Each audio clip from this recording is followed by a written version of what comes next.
Alors pour cette deuxième heure ensemble, je reste assis à la table. Et alors on va aborder, comme on a la chance d'avoir Céline Le Gallo avec nous et Guillaume Le Cornec, qui seront tous les deux aussi tout le week-end à Quai du Polar. On va pouvoir un peu leur poser la question de leur travail d'auteur, mais surtout en fait de deux points de vue un peu particuliers de la manière dont ils sont eux-mêmes passeurs en fait de livres, c'est-à-dire quelle médiation aujourd'hui on peut proposer autour du roman pour amener petit à petit les enfants et les adolescents, les préadolescents en fait à revenir ou à aller vers le roman.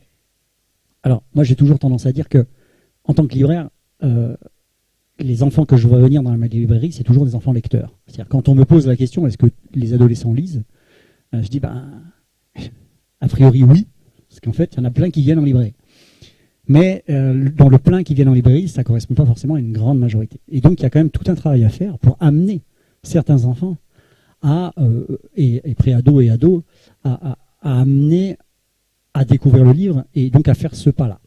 Et aujourd'hui, la médiation est un bon moyen en fait d'essayer de contourner, de trouver des solutions. Alors là, c'est intéressant d'avoir Guillaume et Céline. Céline, elle est documentaliste. Hein, voilà. Donc, il y a vraiment deux parties pour moi. Il y a ta partie auteur. En tant qu'auteur, voilà, je sais que tu proposes des types d'animation en fait, autour de tes romans, que tu as même quelque chose qui est prévu en fait, pour Quai du Polar autour des romans. Donc, tu pourras nous en parler un petit peu, dire ce que ça amène. Et puis, peut-être aussi de ton volet plus documentaliste. C'est-à-dire, toi, comment, dans ton centre de documentation, tu arrives à mettre en place des choses. Et puis de l'autre côté, il y a Guillaume, qui est auteur, mais aussi aujourd'hui directeur de collection du Rocher, et qui, on ne le sait peut-être pas, mais fait aussi pas mal de médiation à travers des personnages de fiction qu'il a créés, et qui vont lui permettre en fait de créer alors à la fois des médiations vers son roman, mais aussi des médiations vers d'autres choses. C'est-à-dire que ça marche dans le sens inverse. Par exemple, pour une expo, tu as travaillé sur Lyon avec le Musée des Beaux-Arts, donc tu pourras nous en parler un petit peu, et de voir comment en fait, les Jackson peuvent amener les gamins à aller au musée, ou comment le musée peut amener les gamins à lire le roman. En fait, il y a une espèce d'aller-retour qui est pas mal. Voilà. Alors on a une petite heure pour parler de tout ça. Je vais te laisser commencer. Tu vas pouvoir nous expliquer, Céline, peut-être en quoi consiste la petite animation que tu proposes autour de ton roman du livre disparu, en fait. Et puis, voilà. Et si tu as déjà eu des retours, si c'est une première fois, voilà, tu peux nous dire tout ça. Voilà. Oui, bonjour à tous, déjà. Donc oui, moi j'ai proposé, quand j'ai su que mon livre était sélectionné pour Quai du Polar, déjà ça a été une belle surprise pour moi. Et donc j'ai été contactée par Olivia, qui nous a quittés, mais on la reverra, je pense, pendant le week-end, pour proposer une animation. Et il s'avère que j'avais déjà proposé ce type d'animation en partenariat avec une libraire par chez moi. Alors juste pour situer, moi je suis normande, je viens du département de la Manche. Et lorsque le premier tome de cette série, le Ernest et Sherlock, apprenti détective, était sorti, donc le titre c'était L'étrange affaire du timbre volé, la librairie avec qui je travaille assez souvent, à la fois en tant que prof doc, et puis aussi maintenant en tant qu'auteur, il m'invite régulièrement en dédicace, on avait réfléchi à autre chose qu'une simple dédicace. Et on avait réfléchi donc avec la libraire sur une petite animation, et on avait envie finalement d'embarquer nos enfants, comme en tout cas j'essaie de le faire à mon petit niveau dans mes romans, c'est-à-dire que tu le disais tout à l'heure, moi j'aime bien que les enfants participent aussi à l'enquête, et cette série-là je l'ai construite comme ça, où l'enfant va découvrir des petits indices et va être un petit peu lui-même acteur. Alors c'est pas non plus le livre dont on est le héros, mais quelque part ça l'amène lui aussi à mener l'enquête. Et donc on s'était dit tiens, ça serait pas mal de le faire pour de vrai. Et on avait donc réfléchi à cette espèce de jeu de piste, et on avait proposé à une vingtaine d'enfants, sur inscription, de venir mener l'enquête. Alors ça avait été assez, comment dirais-je, un gros travail de préparation, parce que toutes les personnes de la librairie, que ce soit le secteur jeunesse, adulte, il y a aussi bien sûr l'espace disque, tout le monde jouait le jeu. avait accepté de endosser le rôle d'un suspect, et les enfants donc devaient passer comme Ernest, recueillir des indices auprès des personnes et trouver qui avait dérobé le fameux livre. Ça avait remporté un franc succès. Donc, quand on m'a demandé une animation, moi j'ai tout de suite proposé, et pourquoi pas refaire ce genre de choses où ça rend vraiment les enfants en action, comme des petits détectives, etc. Alors, ce qui avait été sympa à la librairie, c'est qu'elle avait aménagé un décor, mais je vous raconte même pas, quoi, un truc de ouf, avec scène de crime, machin, des vieux objets qu'elle avait récupérés, les enfants étaient costumés en petit Sherlock Holmes avec la panoplie, c'était adorable comme tout. Là, on n'aura pas forcément le temps parce qu'on est limité, il y a énormément de choses qui vont se faire, mais pour autant, apparemment, les instructions sont faites très très vite, donc ça c'est super. Et on a dû réduire et adapter évidemment, parce que là la librairie, nous disposions de tout l'après-midi. Là on a 1 heure, donc on a limité le nombre d'indices, le nombre de suspects, les lieux, etc. Mais le principe va être un petit peu le même. Donc j'ai reconstruit toute l'intrigue, reconstruit le jeu de piste pour proposer quand même un petit peu autre chose. Et on va tester ça samedi après-midi. Et moi j'ai hâte, de voir ce que ça va donner. Alors, au niveau de la librairie, justement, quel retour tu as eu? Est-ce que ces jeunes enfants qui ont découvert cette enquête avaient déjà lu le roman, ou quelque part, toi, tu les as amenés à aller découvrir ensuite les 2 personnages? Est-ce que ça s'est fait dans un sens, dans l'autre? Est-ce qu'ils ont envie d'aller ensuite un peu plus loin, en fait, à travers les lectures? Alors, il y avait quelques élèves quelques enfants, pardon, quelques enfants, qui avaient déjà lu, et puis bien sûr d'autres non, qui venaient. Et là, c'est tout gagnant pour le libraire parce que de fait, après, c'était la queue pour venir acheter le livre, évidemment, quoi. Donc, on en avait mis un en jeu. Comment on va faire là? L'idée, donc, ils vont devoir retrouver le voleur. Il va y avoir un petit tirage au sort. Donc, je sais qu'Oscar a prévu un certain nombre de livres qui seront offerts pour les enfants qui trouveront. Il y aura un petit tirage au sort, etc. Mais de toute façon, oui, ça ramène toujours des lecteurs qui vont trouver le concept sympa, qui vont se dire, là on a vu ça, maintenant on va essayer de lire l'histoire. Et c'était important aussi pour moi, tu l'as dit tout à l'heure, que le tome 3 soit là pour qu'il y ait du polar. Donc j'ai mis un petit peu la pression, j'aime pas trop ça, mais j'ai vraiment, auprès d'Oscar, j'ai dit ça serait vraiment chouette qu'il soit là pour qu'il y ait du polar, parce que là on est plutôt parti sur le livre volet qui était en sélection, et là ils vont pouvoir même avoir le 3e. Si jamais ça leur a bien plu, il y a le 3e qui arrive, donc ça c'est chouette, quoi. Voilà. Merci. Alors, c'est marrant parce que tu parles de l'effet qu'il y a du polar. Vous avez vu que pour les adultes, il y a un véritable effet quai du polar, puisqu'il y a de plus en plus de sorties qui se font au mois de mars pour être présents en fait lors des dédicaces de quai du polar. En jeunesse, cet effet-là, il n'existait pas vraiment. Et cette année, alors Oscar qui pousse sa sortie, mais Gallimard, jeunesse, a envoyé dans les librairies des romans qui sont des rééditions en fait, avec une opération le mois du polar. Alors un truc assez incroyable, donc pile au mois de mars. Donc je trouve qu'il y a quelque chose, c'est-à-dire que Quai du Polar est en train de générer lui-même une espèce de médiation en fait autour du livre à travers cette émulation qui se crée au moment de cet événement qui est aussi aujourd'hui un événement quasiment international en fait. Voilà. Alors donc cette petite expérience, nous on l'a fait aussi avec Guillaume, puisque à la sortie de La Presqu'île empoisonnée, on a pareil créé un espèce de jeu de piste à l'intérieur, alors qui était plus sous la forme de l'escape game. C'est pareil, j'aime bien parce que l'escape game c'est un jeu de piste, mais version moderne. C'est un peu l'idée, plus tendance. Voilà.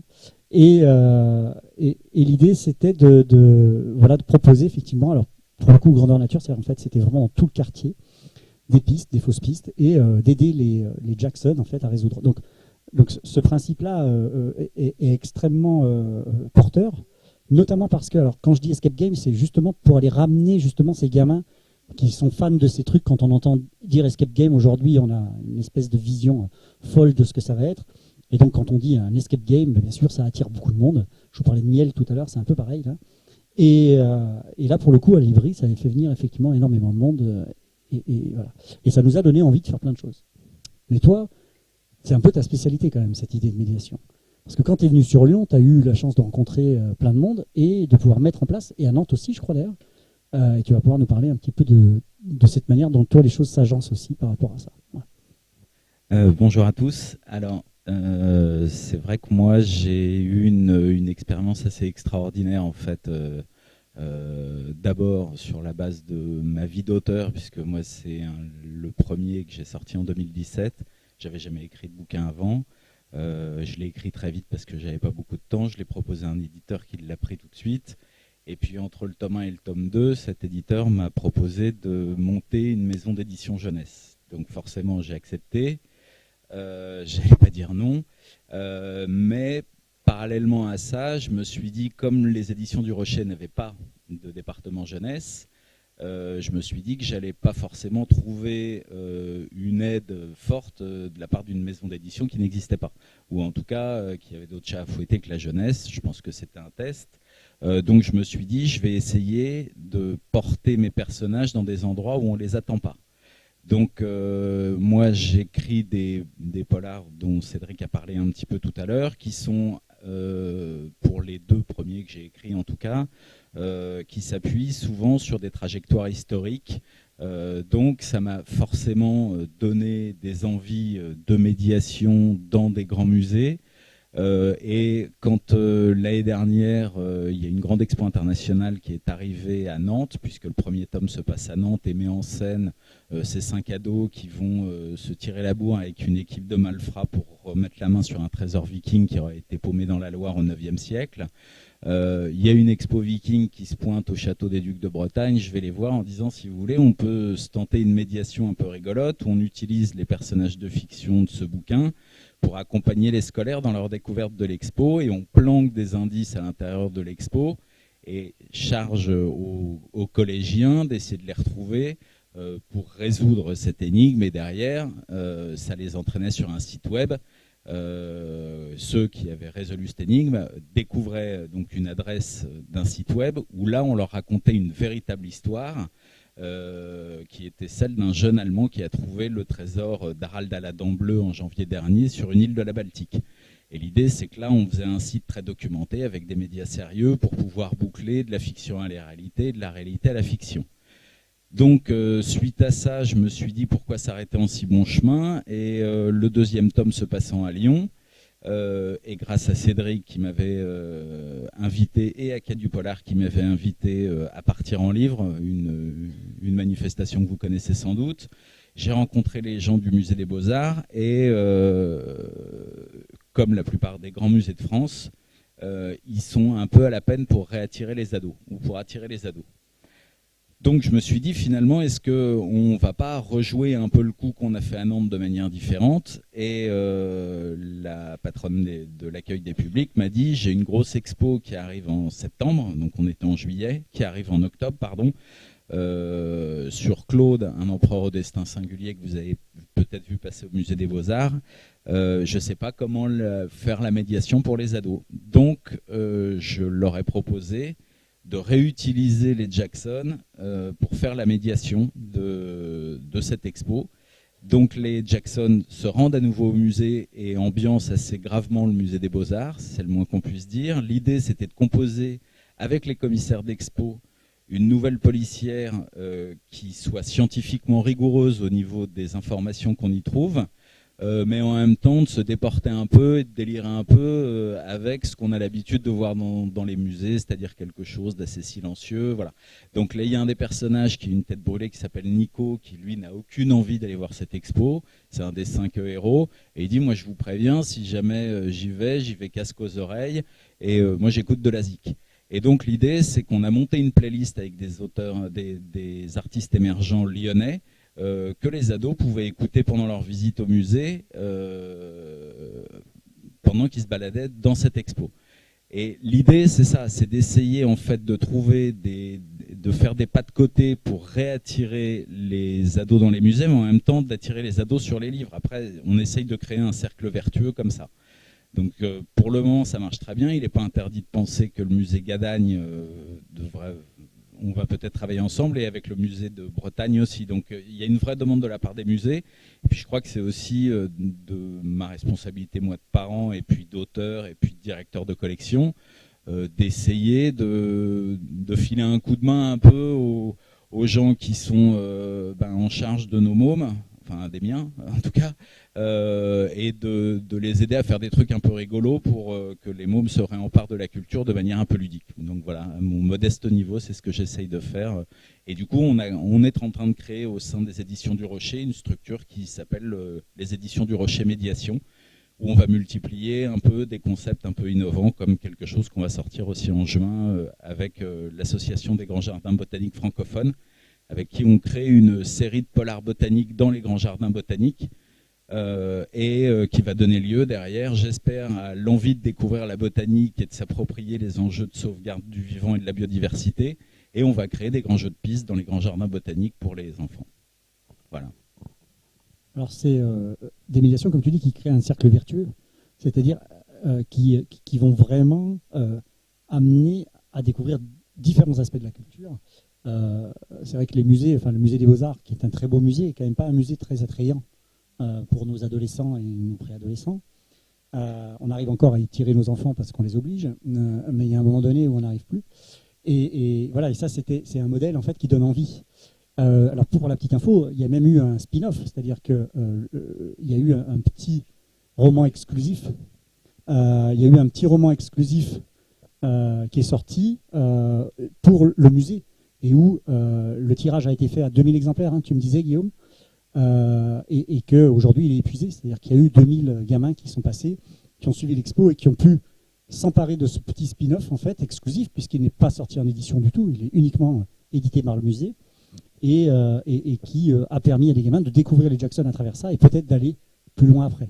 Donc à la fois de découvrir une expo, de découvrir un roman, de découvrir un univers et une envie, quoi. Voilà. Et j'ajoute, parce qu'il est trop modeste, il ne le dit pas, mais que ce petit spin-off, l'expo s'est terminé le 6 mars. Et donc, on a décidé de mettre en accès libre sur les sites des libraires et des médiathèques amis, dont Cédric évidemment, cette nouvelle en accès libre pour que les gens qui souhaitent la faire partager à leurs enfants, à leurs lecteurs, puissent le faire. Donc l'idée, c'est de construire des opérations à façon, mais derrière aussi de laisser s'échapper la chose le plus possible, parce que j'espère que cette nouvelle est amusante, et que les mômes la lisent comme une enquête policière, mais derrière, il y a beaucoup de choses sur la trajectoire de la dynastie des Judéo-Claudiens, et ils en retireront peut-être quelque chose. Donc l'idée était derrière que ça s'échappe. C'est vrai que les 2000 exemplaires sont partis très vite au musée. L'idée, c'est que on essaye d'élargir encore la diffusion de cette chose-là. Alors on a vu déjà 2 exemples de médiation. Maintenant, je reviendrai avec Céline. Maintenant plus sur ta casquette professeur documentaliste et de la manière dont, justement, dans ton centre de documentation, toi aussi, tu essayes, j'imagine, de proposer des médiations diverses et variées autour du livre. Est-ce que tu as des exemples de choses que tu as mis en place qui ont plus ou moins fonctionné ou pas du tout, ou très bien? Voilà. Bah là, je crois que voilà, mes pairs sont là, si je puis dire, et on a, je pense, à peu près les mêmes problèmes. Alors, juste pour situer, donc moi, je suis dans un petit collège rural du Centre-Manche. Pour vous dire, alors ça va certainement vous faire ouvrir des grands yeux, mais nous, on a encore une académie, on a des tout petits établissements. Moi, j'ai 235 élèves dans mon collège. Voilà, c'était juste pour situer parce que je sais qu'ici, petit collège, c'est 400-500, quoi. Voilà. Donc nous, on a encore des tout petits établissements, 235 élèves cette année. Voilà. Ça, c'était pour situer. Alors, on parlait tout à l'heure de nos élèves lecteurs. Je crois que je partage les mêmes difficultés que vous. Évidemment, de les amener à la lecture. Ça, c'est certain. Je pense comme vous, classiquement, j'ai mes gros lecteurs façon de parler qui sont toujours les mêmes. Et là-dessus, il n'y a pas trop de soucis. Ils sont relativement autonomes dans leur choix de lecture que j'espère mener pour le mieux. Et puis il y a les autres. Où là, pour le coup, c'est effectivement beaucoup plus difficile. Alors, pour moi, le roman policier pourrait être en effet quelque chose qui devrait, en tout cas, peut-être les amener, parce que justement, il y a ce côté énigme, enquête, je m'empare de l'enquête, je joue le jeu, l'enquêteur. Et pour autant, moi, c'est pas le rayon qui fonctionne le mieux, paradoxalement. Maintenant, moi, j'essaie. Dans CDI, alors je vais pas non plus forcément, alors j'ai fait des fois du polar, des choses comme ça, en mettant en avant des livres et tout. Je suis pas certaine que ça ait forcément eu un impact énorme. Maintenant, ce que j'essaie de faire, c'est essayer de mettre en place des petites animations de fait. Alors je dis pas c'est forcément que sur les livres et que sur le roman policier, mais en tout cas où j'essaie de rendre mes élèves acteurs. Alors on parlait d'escape game, moi j'en ai monté un au CDI, sur le temps du midi. Ça m'a ramené, alors là pour le coup, énormément d'élèves que je ne voyais plus, parce que dès qu'on dit escape game, waouh. Alors, c'était pas forcément, une fois encore, sur la lecture, le policier, mais par contre, c'était l'occasion de se réapproprier des notions. Et là, vous allez me revoir, la prof doc, effectivement, les types de documents, la cote, le machin, les trucs, choisir un livre documentaire. Bon, voilà, des choses. Moi, c'était important aussi pour moi, en tant que prof doc, de réanimer tout ça. Donc, j'ai monté cet escape game qui a eu vraiment un grand succès. Et ça m'a fait revenir des élèves, voilà, que je ne voyais plus. Et là, je reste persuadée que ce qui leur a plu, c'est ça, hein, c'est le jeu de piste. Hein. Et là, je me dis qu'il y aurait peut-être effectivement quelque chose à faire après en disant, bah, toi, t'as bien aimé finalement, peut-être que, sauf que je me suis rendu compte que mes garçons et mes filles, là, c'était pas forcément des lecteurs ni des lectrices. Ce qui leur plaisait bien, c'était, ok, mener l'enquête, le jeu de piste, etc. Maintenant, de là à lire, voilà. Donc, moi, je suis toujours preneuse, hein, de toute façon, d'action aussi, parce que la lecture reste quelque chose pour mes élèves de complexe. On a vraiment ceux qui sont rebutés, mais qui le disent. Là, moi, je travaille beaucoup avec des collègues de français. Les élèves doivent repartir avec un livre.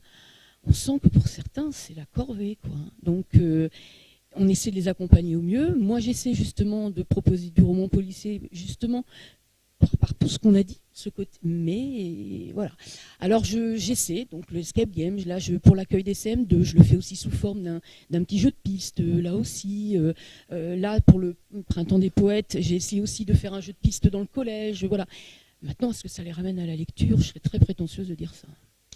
Mais enfin, ça, je crois que c'est un problème qu'on partage un petit peu tous, hein, et j'ai pas de remède là. Et là, pour le coup, l'auteur, enfin, le jeune auteur, hein, parce que ça fait pas très longtemps que j'écris, là, je me sens des fois démunie, hein, franchement. Hein. Alors, tous mes élèves ne savent pas forcément que j'écris parce que je n'en parle pas. Ceux qui le savent, mais je n'en fais pas une publicité du tout. Bon, maintenant, ça fait 4 ans, donc ça commence à se savoir un peu, mais je ne mets pas forcément mes livres, enfin, c'est pas mon genre. Par contre, il est vrai que les élèves qui le savent vont venir quand même lire éventuellement mes bouquins. Donc ça a ramené un petit peu à ce niveau-là. Et moi, du coup, après, je leur dis, bah tiens, toi, il y a un tel qui fait ça aussi. Alors je peux éventuellement, pour le coup, c'est par l'entrée, peut-être auteur, que je vais les amener parce qu'ils m'ont lu, ils ont aimé ou pas, hein, d'ailleurs, peu importe, mais et que je vais pouvoir les aiguiller vers d'autres que je connais un petit peu. Mais j'ai pas de remède, malheureusement, hein, miracle, si ce n'est que les mettre dans la peau d'un jeu de piste, etc. Ça, on sait que ça leur plaît. De là à les amener à lire, il y a encore, je pense, une marge.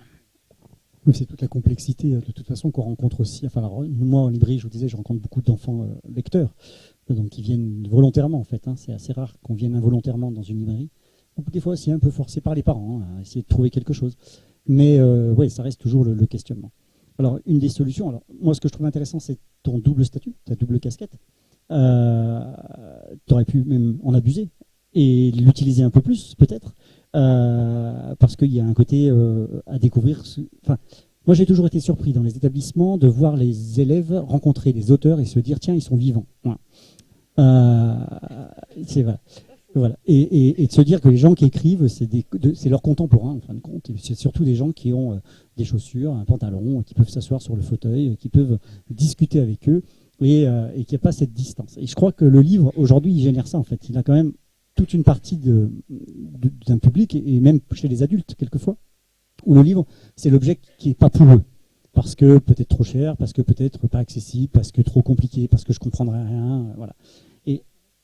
Ouais, qui tout seul, en fait, s'interdisent ce plaisir que nous, on a trouvé à travers la lecture.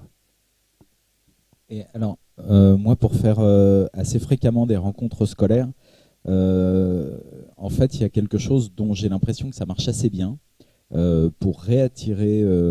alors moi, je suis plutôt sur le collège, hein, je suis fin de cycle 3 et plutôt 5e, 4e, 3e. Il y a le fait de pas les faire écrire, mais de les rendre acteurs de la rencontre, et c'est-à-dire que moi, ce que je leur propose, c'est de construire des synopsis. Et en fait, c'est des exercices, on se met par groupe de 5-6, et chacun choisit un genre, le polar, l'histoire d'amour, ce qu'ils veulent. Et moi, je viens agir comme un aiguillon logique, c'est-à-dire que je leur pose des questions, et généralement, au bout d'1 heure et demie ou 2 heures, ils ont une trame logique. Et il y a pas mal d'enfants, et souvent c'est pas les plus forts en thème, qui sont venus me voir en disant mais moi je savais pas que je savais faire ça en fait. Et ensuite il y a mais comment je fais maintenant pour écrire cette histoire. Et moi ce que je leur dis c'est bah voilà, tu l'écris avec tes mots, c'est pas grave, mais si jamais tu veux l'enrichir un peu et lui donner un peu de force, bouquine un peu. Et j'ai vu quand même que le fait d'avoir produit un synopsis ou une grille synoptique pouvait donner envie à certains enfants qui n'auraient pas forcément été vers ça, d'aller lire parce qu'ils se sentent en capacité de produire des récits eux-mêmes. Et ça, je me dis que peut-être y a un coup à jouer là-dessus, peut-être de manière plus en automatisant un peu, parce que je sais que pour les collèges, c'est des coûts importants de faire venir un auteur jeunesse, donc peut-être qu'il y a des systèmes à inventer où on co-construit avec une classe à distance. Nous, c'est ce qu'on est en train de tester avec un collège en REP à Caen, où on travaille avec une petite start-up qui a mis au point une plateforme d'aide à la construction de récits. Vous savez, des trucs pour construire des récits de famille, des choses comme ça. On peut interagir à distance à plusieurs et on crée des récits sur l'année. En fait, d'après ce que me disent les profs doc et les profs de français avec qui on travaille, il y a des enfants qui ne venaient plus au CDI qui reviennent parce qu'on a ce travail-là de construction de récits et qui se sentent en capacité de construire un récit. Ce n'est qu'une petite chose, mais peut-être que cet exercice synoptique en fait peut fonctionner pour réattirer des gens vers la lecture. C'est vrai que l'écriture, moi j'ai un club depuis pas mal de temps et c'est pareil, j'ai des élèves qui sont de fait pas forcément des lecteurs, mais qui produisent, qui ont envie d'écrire leur petite histoire. Pour l'instant, c'est mal ficelé, mais c'est pas grave. Et ils y prennent plaisir, on va aller jusqu'au bout du projet, donc on fait ça un midi par semaine. Alors soit sous forme, donc j'ai un groupe de filles sous forme de kamishiba éventuellement, donc il y a aussi le côté illustration qui plaît bien. Mes garçons non, ils sont partis plus sur un récit et ça va être délirant, moi j'adore, ils sont partis dans un truc à la fois beaucoup d'humour, délirant, et ils prennent vraiment plaisir. Et il y en a sur les 3, il y en a un qui est vraiment lecteur, un deuxième moyen, et puis pas du tout. Mais alors par contre, ils se font plaisir à écrire leur petite histoire. Donc oui, je pense que le fait de les faire écrire va les ramener après. Ça, j'en reste persuadée. Oui, je pense. Parce que là, ils sont vraiment acteurs, c'est leur histoire. Et alors là, côté imagination, moi là, ils me scotchent, hein, ils vont me chercher des trucs, mais ouais, c'est drôle, c'est un univers particulier, c'est génial, quoi. Alors, je ne sais pas si vous vous souvenez, Thierry Magnier, à l'époque, avait lancé un projet comme ça qui était lié aux Incorruptibles, j'imagine, parce que ça s'appelait Les Incorruptibles. Et l'idée, c'était de la coécriture avec des auteurs. Ouais, c'est le feuilleton des Incos. Et donc, ils avaient fait 4, 5 ou 6 romans, je ne sais plus exactement dans la collection. Et c'était assez intéressant parce qu'on était justement sur du lien entre des auteurs et des classes. Ouais. Et l'objectif, c'était de co-construire en fin de compte un roman. L'auteur donc rebondissait aux différentes interactions en fait avec les élèves et avançait en fait dans le récit en fonction des orientations que donnaient les élèves.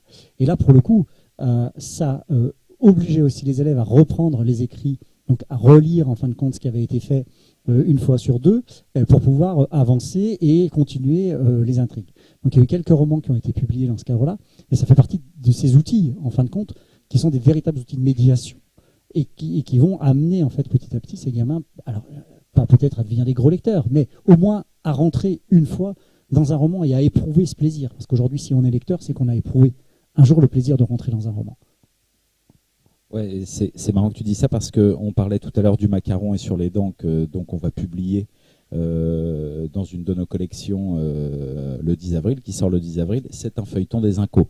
Et je peux vous annoncer de manière tout à fait non confidentielle, puisque le contrat a été signé hier, que David Moitet, dont on parlait tout à l'heure, qui a gagné Cognac avec le dossier Handel, va publier chez nous en septembre un texte qui s'appelle Alice et qui est aussi un feuilleton des Incos.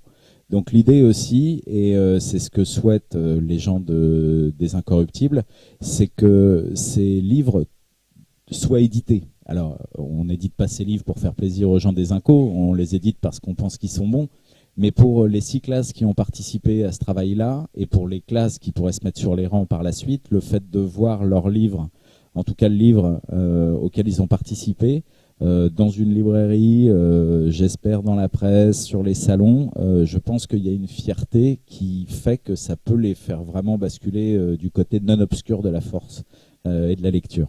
Voilà, c'était juste une parenthèse promotionnelle pour les prochaines sorties du Rocher, excusez-moi. Des formations professionnelles que tu as bien vite pris, je trouve. Ouais. Mais voilà, c'est tous ces outils qui sont intéressants. Tu parlais de club tout à l'heure. Tu as un club de lecture, en fait, c'est ça qui est en place dans ton centre de documentation ou Alors, club de lecture. Là aussi, je vais faire la petite parenthèse pour situer. Moi, ça fait 16 ans que je suis dans le même collège. J'ai pas beaucoup bougé, voilà. Je suis passée par le lycée français de Vienne en Autriche quand j'ai eu le CAPES, et puis je suis revenue dans ma petite Manche, là où je suis, et voilà, ça fait 16 ans. Alors, j'ai commencé par les clubs de lecture comme tout le monde, et justement, j'ai arrêté. Parce que en 16 ans, les enfants ont quand même changé. Moi, je vois l'évolution, et notamment par rapport à la lecture. C'est-à-dire qu'il y a 16 ans, j'avais vraiment des lecteurs. Un club de lecture, 20, 25 élèves, ça tournait, ça filait. Puis au fur et à mesure, j'ai vu que ça se délitait un petit peu. J'ai pas eu le temps de lire, j'ai pas eu le temps de ceci, j'ai pas eu le temps de cela. On finissait par s'ennuyer grave. Donc au bout d'un moment, j'en ai plus forcément vu l'intérêt, les enfants non plus. Et je suis passée plutôt sur des ateliers mêlant l'écriture. Et alors vraiment le livre sous toutes ses formes, c'est-à-dire que on est passé par donc le Kamishibai, le petit livre qu'on va essayer malgré tout de faire brocher, etc. avec les petites illustrations. À l'époque, on avait notre collègue de techno qui avait une petite presse, il nous avait fait des jolis petits livres reliés qui étaient sympas, des livres accordéons, des livres affiches, des livres machin, des boîtes livres. Enfin, on passe un petit peu. Moi, j'essaie de le décliner, voilà, le livre sous tous les étapes, parce que si je dis lecture, écriture, voilà, donc on essaie de faire de manière un petit peu ouverte pour ramener un petit peu les élèves vers ce... Et vraiment, ce qui plaît bien, c'est le côté imaginaire, l'écriture, ça leur plus à la limite que d'échanger autour de leur lecture. Alors, en plus, ça, ils le font déjà en français. Alors, j'ai rien contre le français, bien évidemment. Je travaille pas mal avec mes collègues de français, mais il y a toujours ce côté, même si nous nous efforçons, dans la mesure du possible, de justement ne pas demander la classique fiche de lecture qui nous peut plaire à nous comme à eux, ça c'est certain. Et on leur demande justement de faire des comptes rendus de lecture qui soient le plus dynamiques possible. On a eu des petites scénettes, on a eu des magnifiques diaporamas, on a eu des choses en chanson, voilà. On a des affiches, c'est un petit peu plus classique. On veut plus cette fiche de lecture. Mais quelque part, le compte-rendu de lecture reste toujours à coller un petit peu à la discipline française. Et moi, je n'avais pas envie de ça en club, où on est là, c'est un temps du midi, sur la base du volontariat. On est là pour se faire plaisir, donc faisons-nous plaisir, justement. Et moi, je le couplais généralement avec une sortie. Alors là, pour le coup, à la fin de l'année, au mois de juin, on a un très joli festival de littérature jeunesse, nous, à Cherbourg, un joli festival. Et par le foyer, j'arrivais à toujours emmener mes élèves, passer une journée. Alors, on rencontrait un auteur jeunesse, sur lequel on avait... un de ces livres sur lesquels on avait éventuellement travaillé, et puis on allait déambuler sur le festival. Alors, comme tu le disais, c'est l'occasion de rencontrer des auteurs en chair, en os. Ça ressemble à ça, un auteur ? Bah oui, comme nous, finalement, pas plus, pas moins. Et on passait une journée, c'était assez agréable. Bon, les finances font que, je crois que c'est un peu partout pareil. Là, cette année, la sortie, je crois que malheureusement n'aura pas lieu. Bon, c'est comme ça. Mais pour en revenir, voilà, le club, c'est autour. Alors, j'arrive même plus à forcément lui donner un nom, parce que c'est à la fois de l'écriture, de la lecture, du bricolage autour d'un livre. Le tout, c'est qu'ils y prennent plaisir, et que quelque part, après, peut-être que ça va les amener à d'autres lectures. Et la rencontre auteur, alors tu parles de la rencontre auteur, est-ce que toi c'est quelque chose que tu fais ? Est-ce que tu as eu l'occasion, en fait, par rapport à tes romans, à être invité, en fait, dans des établissements ? Et comment ça se passe pour toi ? Est-ce que la plupart du temps les élèves ont connu ton livre avant, en fait, j'imagine ? Et comment toi tu ressens ces temps-là, en fait ? Moi, je vous parlerai après d'un autre point de vue, qui est celui du libraire et de la dédicace en librairie, par exemple, qui est pour moi quelque chose d'assez compliqué, je trouve. Mais voilà, je veux bien avoir ce sentiment-là aussi de l'auteur. Voilà. Alors, moi, oui, je fais quelques rencontres scolaires, évidemment. Alors, il y a deux choses. J'en fais régulièrement, où là, c'est souvent le ou la professeur documentaliste, d'ailleurs, qui prend en charge un peu l'affaire. Et c'est plus sous une forme de questions-réponses. C'est-à-dire qu'il y a des questions qui sont préparées en amont par les enfants. Alors, ce que je fais d'ailleurs régulièrement, et je trouve ça même plus intéressant que de me retrouver à la limite toute seule invitée, ça m'arrive aussi, hein, mais là le livre a été travaillé, donc je vais en parler après, mais ça m'est arrivé d'y aller toute seule, avec des questions-réponses qui avaient été préparées. Au demeurant, c'était très intéressant, mais voilà. Là, ce que je fais régulièrement, et je trouve ça très chouette, c'est dans le cadre, puisqu'en 6e, on travaille sur la chaîne du livre, justement. Hein, donc, moi, je le fais aussi, évidemment, avec mes élèves. Et là, donc, on essaie de voir un petit peu cette chaîne du livre, hein, depuis l'auteur au lecteur, en passant par les principaux acteurs, et notamment que sont les éditeurs et les libraires. Et dans ce cadre-là, tous les ans, je participe à une rencontre comme ça avec des 6e. Et nous sommes 4, un éditeur, un illustrateur, une libraire et moi. Et avec chacun donc sa casquette, quoi. Hein. Et là, c'est chouette parce que, en plus, la prof doc fait un boulot remarquable de préparation en amont, avec vraiment des questions, alors questions spécifiques pour le libraire, pour l'auteur, pour l'illustrateur, pour l'éditeur. Alors l'année dernière, il n'y avait plus l'éditeur parce que la maison d'édition était revendue. Enfin bon, je ne vais pas rentrer dans le détail, mais donc on était que 3 l'année dernière. Mais ça, c'est vraiment chouette. Et en plus, on se complémente bien, si je puis dire, donc ça, c'est plutôt sympa. Et alors, c'est toujours un petit peu d'une année pour l'autre les mêmes questions. Mais en même temps, les enfants, ils ont toujours en même temps envie de savoir et comment ça vous vient les idées, il faut combien de temps pour écrire. Enfin, c'est toujours un peu les mêmes questions, mais on le sait, et ça fait partie du jeu, il n'y a pas de souci. Et puis, il y a ce que j'ai fait plus récemment, où là, j'ai rencontré les élèves, mais qui étaient en train de travailler sur le livre. Alors, pas celui-ci, le premier tome, l'affaire du timbre. Et là, c'était chouette, parce qu'ils étaient en train de travailler dessus, et puis, pouf, il y a l'auteur qui déboule dans la classe. C'était des CM1, CM2, et là, c'était chouette, parce que, alors, eux aussi avaient préparé des petites questions, et on a échangé, évidemment, et puis je leur ai fait une petite lecture de la suite, etc. Alors ça c'est chouette aussi, évidemment. Ouais. Parce que, alors après, je suis invitée assez régulièrement aussi dans les librairies pour des dédicaces. Alors, quand c'est juste des dédicaces, il faut reconnaître que personnellement, ça ne nous apporte, enfin je sais pas ce que tu en penses, Guillaume, mais voilà, ça nous apporte pas. Où c'est intéressant, c'est quand il y a une animation. Bah oui, on le disait tout à l'heure, quand il y a une animation qui est mise en place derrière, comme on avait fait, donc là la petite enquête que je vais un petit peu reproduire ici, là ça a du sens. Si c'est juste venir 2 heures, 3 heures, et puis bon, ça fait partie du jeu, on est là. C'est toujours des belles rencontres. Hein. Moi, je sais qu'il y a toujours des belles rencontres. Il y a les gens qui nous suivent. Il y a toujours ça qui est sympa, mais voilà. Alors, il y a un effet qui est un effet, pour moi, littérature spécifique jeunesse, qui est qu'aujourd'hui, lorsque vous organisez une dédicace avec quelqu'un qui est très connu en adulte, ou qui est un peu connu en adulte, c'est le nom qu'on vient chercher. C'est pas forcément le livre qui a été écrit, c'est le nom. Vous verrez à Quai du Polar, en fait, des files entières qui vont aller faire dédicacer leur livre à Mankel ou à autre, à Bussy. Voilà. Pourquoi ? Parce que c'est Bussy, parce que c'est Chatham, et même si on n'a pas lu ce dernier livre, en fait, on vient chercher en fait, ce temps de rencontre-là. Pour les auteurs de littérature jeunesse, l'effet nom, il fonctionne très très peu. C'est aujourd'hui, alors vous êtes tous des professionnels pour le coup, mais si on demande tout un chacun de nous citer le nom d'un auteur de littérature de jeunesse, de roman en fait pour les adolescents, eh ben il y a très peu de choses qui sortent. Si Jean-Claude Mourleva maintenant commence, Mario de Muraille, Timothée de Fontbelle, voilà, il va y avoir 3-4 noms qui vont sortir, mais très très peu. En dehors de ça, par contre, les enfants vont pouvoir vous parler des romans. Et ils vont plus vous citer le nom du roman que le nom de son auteur. Et c'est pour ça que je pense que la question en librairie, elle est très compliquée sur la question de la dédicace, et que ça n'a pas vraiment de sens, effectivement, de faire venir un auteur qui vient de sortir, parce qu'il vient de sortir un bouquin, de le faire venir pour le dédicacer. Parce qu'il n'y a pas de sens vraiment, ni pour votre public, ni pour les enfants qui vont venir. Alors, moi, je vous dis ça d'autant plus qu'on est énormément sollicité. par des auteurs, par des éditeurs aussi, qui disent mais là il y a une sortie, tu devrais faire une dédicace, ça serait bien.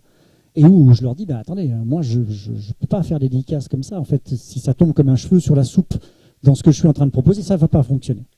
Et je suis vraiment dans cette dynamique de dire aujourd'hui une dédicace, ça se prépare notamment en jeunesse et ça s'anticipe. Il y a une animation, il y a une rencontre, il y a un temps de médiation justement, quelque chose qui permet de rentrer dans l'univers du livre, qui permet de découvrir l'auteur et ensuite qui nous fait dire ah ben oui, j'ai envie d'y aller. Alors ça peut prendre plein de formes différentes. On parlait de rencontres, on parlait d'ateliers, on parlait de jeux. Ça peut prendre plein de formes différentes, mais c'est des formes qui sont importantes et qui vont permettre de quelque part d'attirer ce public-là et de leur donner envie.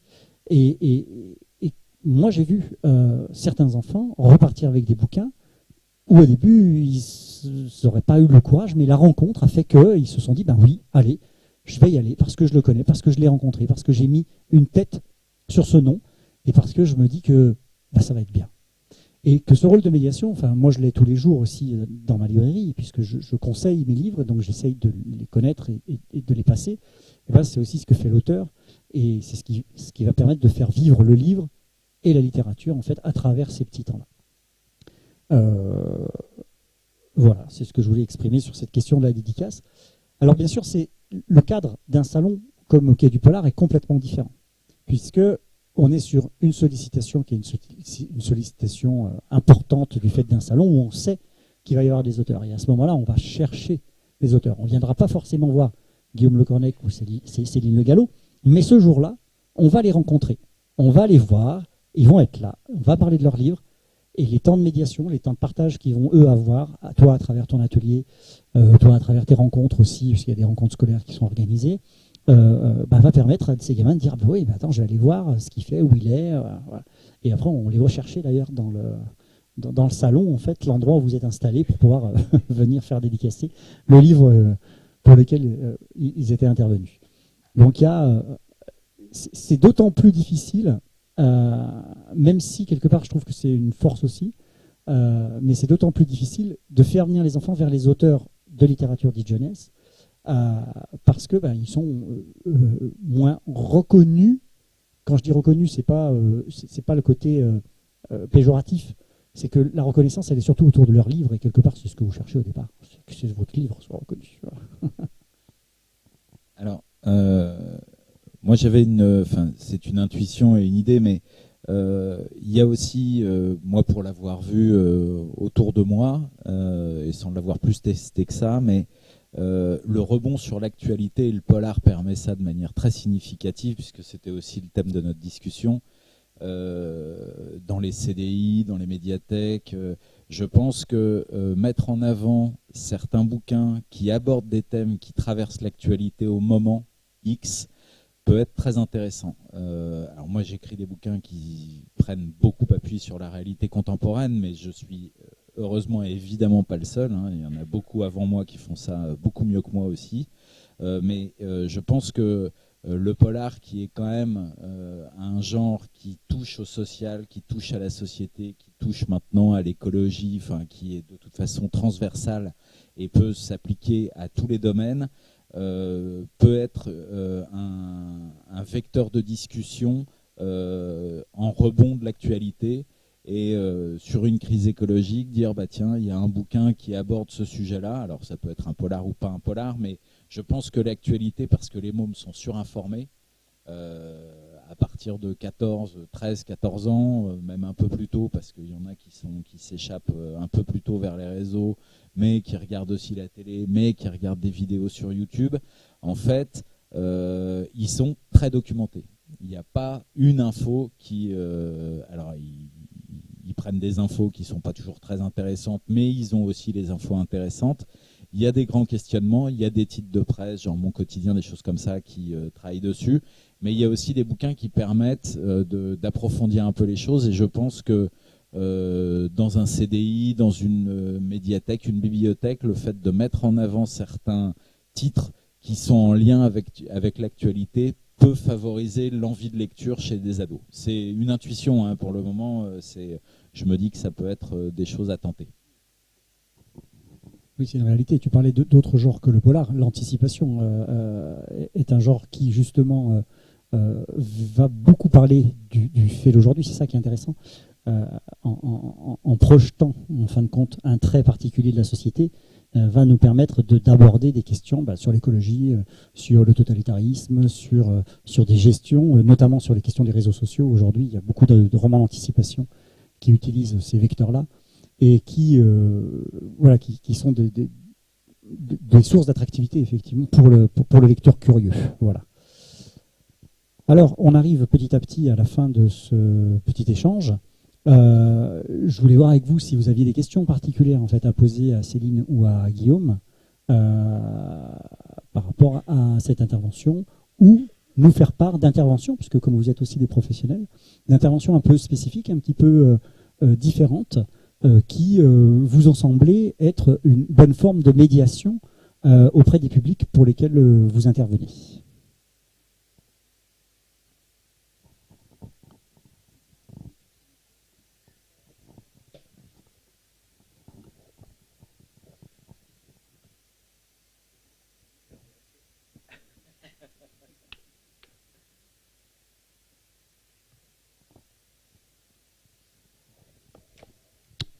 Bon, a priori, comme vous n'avez pas de questions particulières, juste un petit rappel.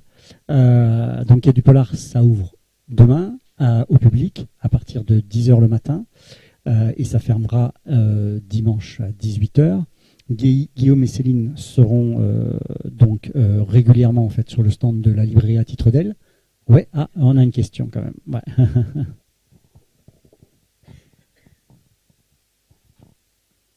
Alors, moi, je suis un peu hors des... je suis documentaliste en lycée, donc ils sont plus âgés, mes élèves. Et je sais que dans les collèges, là, notamment, il y a la mise en place du quart d'heure de lecture.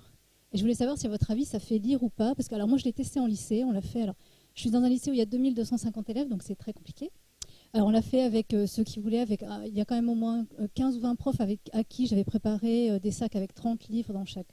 sur les séries que j'avais. Et a priori, il y a un très bon écho.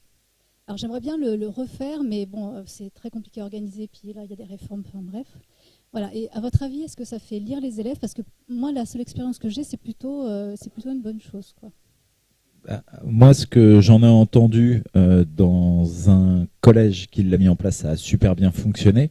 J'ai participé en tant que jury aussi au petit champion de la lecture. Je ne sais pas si vous connaissez cette opération, qui est en fait de la lecture à haute voix. Et c'est un peu du concours d'éloquence, mais c'est un texte qu'on lit. Et en fait, même pour les non-lecteurs, mais qui sont joueurs, puisqu'il y a un jury, il y a un côté qui peut être intéressant aussi. Alors, c'est en ce moment, là, c'est les finales départementales. Ensuite, il y a les régionales, les nationales, puis les deux gagnants vont chez la grande librairie. Donc, en plus, il y a quand même un petit aspect médiatique là-dessus. Mais ça fonctionne assez bien. Moi, ce que j'ai entendu sur le quart d'heure lecture, c'est que c'était très fonctionnel. Mais visiblement, on a un autre son de cloche. C'est pas catastrophique non plus. Nous, on l'a mis en place cette année, à ma demande. Ouais, moi, j'ai souhaité ça. Après, alors, ça fonctionne très très bien sur les plus petits niveaux, 6e, 5e, là de fait. Et on va pas se voiler la face, c'est que moi j'ai récupéré des taux d'emprunt de fait au CDI, des gamins qui venaient, qui n'avaient pas forcément pensé à emporter leur livre, ils n'y pensaient plus, ils vont venir au CDI, ils commencent, ah oui c'est super, et puis zou. Après, moi j'avais fait le choix aussi de dire, attention, parce que pourquoi c'est mitigé? Alors, ça fonctionne très bien sur les petits niveaux, un peu moins sur les plus grands, parce que les troisièmes, ils ont d'autres préoccupations le midi que de bouquiner. Surtout que là, ils commencent à faire très beau, ils préfèrent rester dehors à se dragouiller, si je puis dire. Après, il faut aussi que les collègues jouent le jeu, ce qui n'est malheureusement pas toujours le cas. Parce que vous avez le droit aussi aux remarques, bah oui mais moi le temps du midi j'ai besoin de faire mes photocopies, bon voilà, toi c'est des trucs aussi qu'on vit en collège, donc s'il n'y a pas une adhésion de tout le monde, il est évident que le truc va partir en cacahuète. Ça a très très bien fonctionné au début, parce que quand j'ai lancé le truc, sur le coup, ah oui super, hein, bon, alors on n'est pas parti tous les jours, hein, parce que je sais que le vrai silence on lit, c'est a priori tous les jours, donc là moi j'allais me faire, c'était pas la peine. Alors, en plus, moi au départ, je m'étais dit, si on veut jouer le jeu, c'est tous les jours. Sur le temps scolaire, les heures de cours, là, je me suis dit, je vais me faire parce qu'il y a les collègues tout de suite qui ont dit, ah non, mais moi, hors de question que je perde un quart d'heure le programme. Enfin, je crois qu'on a tous des collègues comme ça dans nos établissements. C'est pas forcément la majorité, mais il y en a. Et du coup, si on n'a pas l'adhésion de tout le monde, ça tombe. Donc, on a essayé de faire ménager la chèvre et le chou, comme on dit. Et on va le faire un midi par semaine. Et sur le temps, en fait, de la récréation du midi, entre 13h30 et 13h55, ça permet de poser un peu les enfants avant de reprendre, ils se posent. Et ça a été constaté quand même, d'accord ? Donc il y a des effets bénéfiques. Maintenant, ça a très bien marché, septembre, octobre, novembre, décembre. Puis moi là, je vois que ça commence à... Parce que les profs... alors au départ, c'était toujours le même jour. Alors c'était toujours les mêmes profs, avec les mêmes classes. Ça commençait à se lasser. Donc du coup, au retour de vacances, on change de jour. Alors le vendredi, après on passe au jeudi. Puis là, on est le lundi. Comme ça, c'est pas toujours les mêmes profs qui ont les mêmes classes. C'est pas toujours les mêmes profs sollicités. Mais malgré tout, j'ai l'impression que le truc s'essouffle. Et là, justement, peu de temps avant, j'en ai reparlé un petit peu à la principale, il va falloir qu'on refasse une réunion, enfin on en fait régulièrement, mais la prochaine plénière, il faut qu'on refasse le point, parce que j'ai le sentiment que voilà, ça commence, et si les profs ne jouent pas le jeu, voilà, y a le collègue qui va pas lire pendant le quart d'heure lecture, c'est même un petit peu plus un quart d'heure, mais c'est dommage quoi. Alors il y a des collègues qui vraiment le font, ça je ne dis pas, mais il y a quelques collègues qui sont un petit peu à la marge, et pour peu que ça tombe sur les niveaux un petit peu moins intéressés, et voilà. Après, il y a quand même des effets positifs, et notamment sur les petits. Moi, quand j'entends « Ah mince, déjà, je peux le prendre, je peux l'emprunter, tout ça », là, je suis contente. Et ça, 6e, 5e, oui. Ça, véritablement, oui. Et ça marche très bien, notamment, c'est quand ils peuvent le faire là où il y a des livres, c'est-à-dire, bon, au foyer, moi, j'en avais mis des vieux livres, etc. Quand ils peuvent le faire au CDI, même des fois, je prends 2 classes, ils sont assis par terre, ils sont bien, c'est vraiment un temps pour eux. Et là, il y a plein de livres, ils ont plein de choix. Parce que je suis comme, on va se tutoyer, je suis comme toi. J'avais fait des caisses aussi parce que il faut voir aussi que c'est une organisation. Il faut les surveiller. Alors nous, on en a que 235, j'imagine, quand il y en a plus. Voilà, il faut quand même des adultes pour les surveiller. Donc les collègues avaient dit, pourquoi pas. Alors les beaux jours, on le fait dehors, c'est un côté sympa. Mais bon, l'hiver, voilà. Nous, on a un petit peu la pluie en Normandie aussi, quand même si c'est un peu caricatural, il fait très beau aussi. Mais accessoirement, on a un peu la pluie. Voilà. Donc les collègues disaient on va le faire comme c'est pour juste avant le cours de l'après-midi, on prend nos élèves, on fait ça dans les salles de classe, ils n'ont pas forcément les bouquins, les collègues de maths ils n'ont pas forcément voilà. Donc j'avais fait des caisses aussi. Alors j'ai quand même constaté que les caisses se vidaient, ça veut dire que les enfants empruntaient. Donc là je me dis qu'il y a quand même un petit truc à jouer. Parce que les collègues sont revenus en me disant Céline, les caisses commencent à se vider, il va peut-être falloir nous refaire un peu le plein. Mais je me dis ils sont vidés parce que non parce qu'en fait ils les empruntent. Et là je me dis donc, comme quoi, voilà. Donc, il y a quand même des bons, mais une fois encore, pour que ça fonctionne vraiment, il faut que toute l'équipe joue le jeu, vraiment. Mais ça peut être un chouette, ça peut être un truc chouette, ouais. Alors, il y a une expérience aussi dans une école élémentaire en face de la librairie justement, où ils font ce quart d'heure lecture, et là, ça fonctionne extrêmement bien. Alors, notamment parce que l'instit, voilà, c'est des petits. Et puis l'instit, c'est sa classe. C'est-à-dire qu'il le fait en début de journée d'un quart d'heure. Et c'est vrai que ça roule tout seul. Et moi, pour le coup, j'ai vu effectivement des gamins que je ne voyais plus en librairie, enfin que je n'avais jamais vu en librairie, et qui ont traversé la rue pour venir chercher la suite ou un livre. Donc ça a vraiment généré effectivement du flux qui est intéressant. Voilà. Et alors, si je peux juste ajouter quelque chose, c'est que le fait qu'un enseignant lise à ses élèves, alors ça fonctionne ultra bien aussi visiblement. Alors là, prendre sur son cours et lire un quart d'heure, les mômes ils ont l'impression de voler du temps scolaire et c'est à la cool, et il y en a un paquet qui se disent merde, en fait le bouquin il a l'air bien. Donc moi je connais des enseignants de collège, alors français souvent mais aussi histoire, qui font ça, et en fait ils ont une classe silencieuse, concentrée, derrière c'est plus facile pour bosser, et en plus ils donnent envie, donc le fait que l'enseignant et puis donne le ton et voilà, explique un peu, ça a l'air d'être assez fonctionnel aussi. Ça c'est clair, moi je l'ai fait pendant quelques années, je prenais 10 minutes, un quart d'heure, on commençait par ce temps de lecture, et les gamins, donc voilà, ça les pose. Et puis, ils avaient qu'une envie, c'était de se retrouver la semaine prochaine pour la suite. Hein. Et ça génère généralement des emprunts après. Pourtant, ils connaissent l'histoire, mais ils ont envie de le relire à tête reposée chez eux, etc. Et puis, t'as bien aimé, tiens, il y a ça marche bien. Je sais qu'il y avait une collègue de français qui le faisait aussi systématiquement. Puis bon, ça s'est plus ou moins perdu parce qu'on est tous rattrapés, voilà, par le temps. Mais ça, c'est clair qu'un adulte qui lit,